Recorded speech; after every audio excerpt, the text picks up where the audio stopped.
my personal process is one of maintaining a very, I would say, monastic discipline. I mean, I essentially do the same thing every day, 7 days a week. And I've done that for years, besides from the things I have to do, besides from socializing, which I like to do occasionally, besides from traveling, which I like to do less now that I'm older and that you have to take off your shoes. I basically go to my studio and, you know, as trivial as it might seem to somebody else, there's always something, there's always a little problem that needs to be figured out.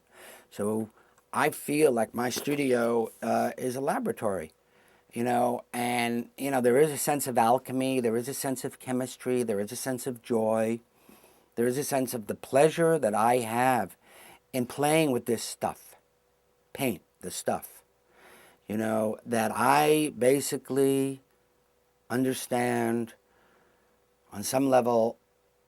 You could garnish it with all kinds of theoretical constructs, but it's a person alone in a room making things with their hands.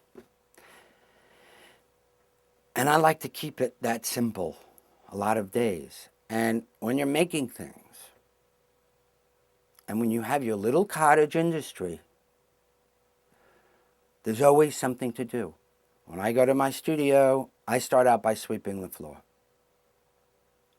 I start out by making sure everything's in order. I start out by trying to make sure my mind is clear. And then I think about the problem that didn't get solved yesterday. And that opens it up for me. So I think that's the process. What's the problem today is the question I ask myself. There always seems to be something. I'm most happy when I